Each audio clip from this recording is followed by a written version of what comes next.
All right, let's get started. In today's video, I'm going to walk you through the process of signing up for a 457 account. Specifically, we're going to take a look at the online application for New York State's Deferred Compensation Plan, also known as New York State's 457. You're not going to want to miss this. If you haven't seen my first video all about the basics of the 457, please check that out before watching this. One of the things I think is missing or impeding a lot of people out there from opening up a 457 account is just the process of going through actually opening up the account. Do you have to fill in a paper form and send it in the mail? Do you have to call somebody? Is there some advisor that is going to take a fee and lead you down a path where maybe you feel like you've been taken advantage of? Well, what I would like to do today is walk you through the process of opening up a 457 account on your own using New York State's online website. All right, this is what the New York State homepage looks like to sign up for their 457 plan. Just to be clear, this has to be something that's offered by your employer. So not all state or local government agencies offer a 457. And this one, which is available to New York State employees, is awesome, but you're going to have to check your own state and make sure it's a quality plan to begin with. Go ahead and click Enroll. As you can see here, you can click to start the online enrollment, and there is a paper option available if you want to fill that in and send it in the mail. Here's what that paper application looks like. It can get a little confusing if you don't have all the right ID numbers. So there is this number here you can call. You can actually apply by simply calling as well, but I'm going to walk you through the online enrollment process. All right, we're going to start with your employer. And you're going to notice I just typed in the word school to see what would pop up.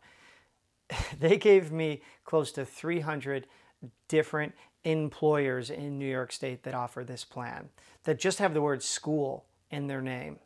So definitely go ahead and make sure that yours comes up and then select it from the drop-down menu. Oh, by the way, if you are a state employee, sometimes they call those OSCs. Likewise, if you work for like the colleges, there might be another distinction. So just be careful to make sure you're selecting the right employer, and even check with your human resources if you're not sure. Okay, very basic information here. They want to know your first and last name and your date of birth. Of course, your social security number, and they want to know your marital status. I think that has to do with taxes maybe. Up next, they're going to ask for your home address. That's where you live. And go ahead and put the street address, the city, the state, and the zip. And then again, just information like your primary phone number. It's okay to put a cell phone or home phone. Your email address, I wouldn't recommend putting your school or work address. This is going to be an account you have even after you leave service, so go ahead and put your own personal email address. And then they'll ask for your date of hire. So if you need to go back and check if this was 15, 16, 20 years ago, it's whenever, you know, that Board of Education or that boss signed off on making you official. So make sure you've got the original hire date from way back when. Up next, they have pay frequency. I was not able to select anything besides 26 pays. I know some teachers get a balloon payment, or some people only get something like 20 or 22 pays, but see what it does for you. I just selected 26. Where it asks for gross annual income. Gross annual income is all your money from your job before taxes and everything else is taken out. So if you have like a pay scale or schedule, it's going to be that salary amount. But it's okay to go ahead and add in things like coaching or any other stipends you know you get throughout the year. And the reason they ask for this is they have some really cool interactive tools to help you plan out and make projections for the future. So go ahead and estimate if you have to, but try to be as accurate as possible. When they ask you here for the employee ID, this is on your pay stub. For me, it is in the top left-hand corner. However, if you're unsure, just contact Human Resources and ask for your employee ID. Okay, for the drop-down menu for job category, just select whatever is appropriate and fits your position. For the sake of this application, I'm going to write public school teacher. And then they ask you for your desired retirement age. And this has nothing to do with hitting 59 and a half or making sure you have Social Security. They want to know when you want to retire. So put whatever number you want. And again, these interactive tools will help you see if you have enough money or maybe if there's going to be some sort of shortfall. This next page is all about contribution amounts. I put earlier for a salary $50,000 just because it made me put something in before I could continue. So as you can see here, it's asking a couple questions like, are you making contributions to another 457 plan? And I'm going to go ahead and select no. And it's going to project some estimates of how many more pays you would have left in the year or what percentage you could spend on your paycheck to maximize this contribution. So it's really cool. They help you figure out what's the most you can put in and how much money that would be out of your paycheck.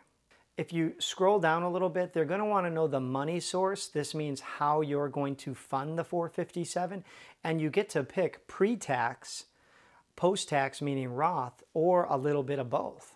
As you can see here, it says that employee pre-tax money is pre-tax money you can contribute to a retirement account with each paycheck.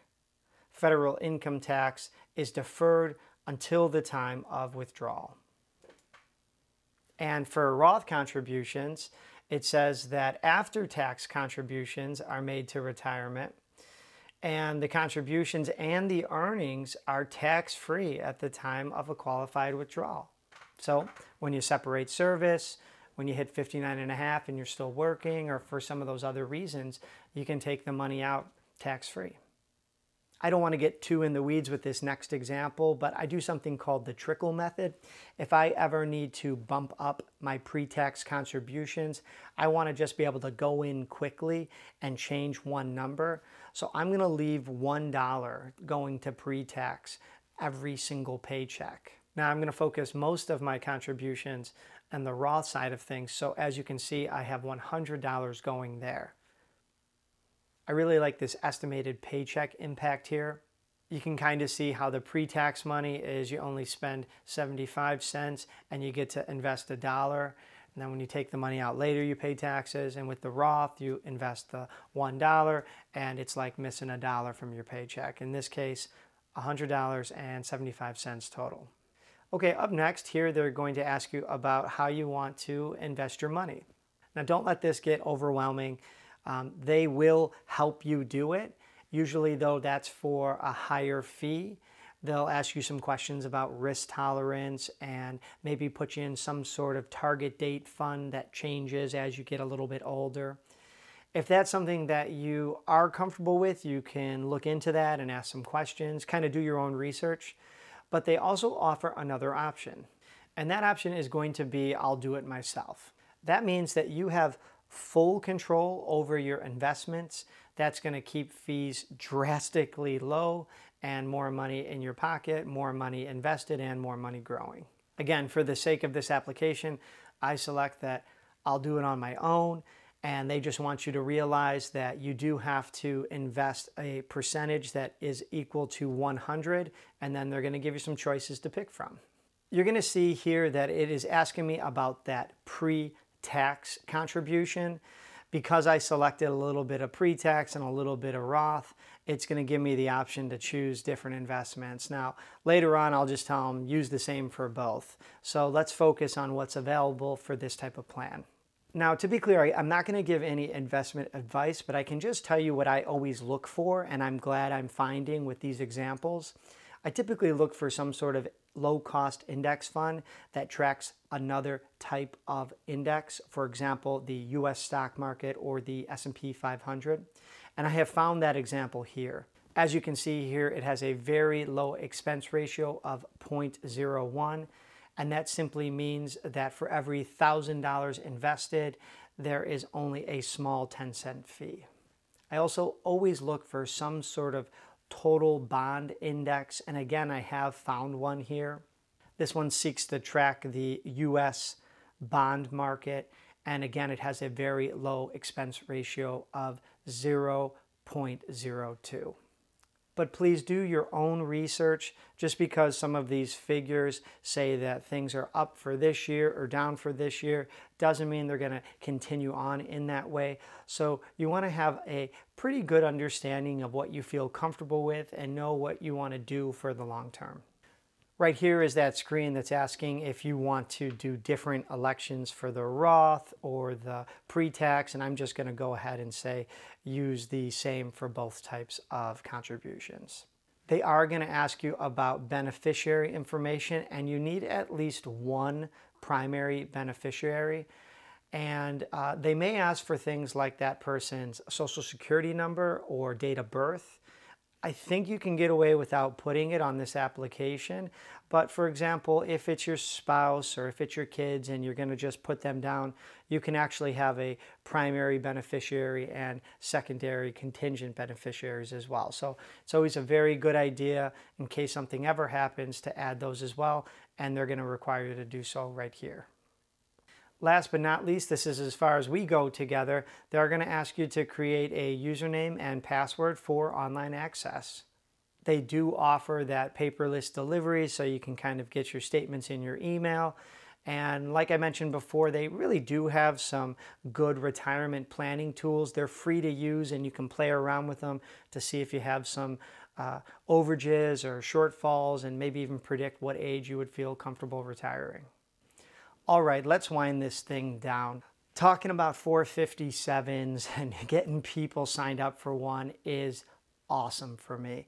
People who are in the teaching profession, public sector employees who are looking to maybe keep the same job for 30, 40 years in the hopes of getting that pension. You know, hopefully by now, that the 457 could be a way to possibly retire early or extremely comfortably when and if you feel ready to separate service or leave your job. If you do still have questions about the 457, or you're looking to find out whether your employer offers one or there's a good one in your state, I'll definitely leave a link down below to that 403B vendor search. That website is being updated constantly, and it's kind of crowdsourced information, so hopefully we can add your state or your employer soon. Also, please be sure to like this video, and if you're new to the channel, please hit subscribe and ring that notification bell. I'm really looking forward to adding some content to this channel that are going to help teachers and public sector employees, in addition to business owners and entrepreneurs. Also, don't forget, we started a private Facebook group for people who love talking money and helping others learn about money too. Please feel free to join that, and we would love to have you.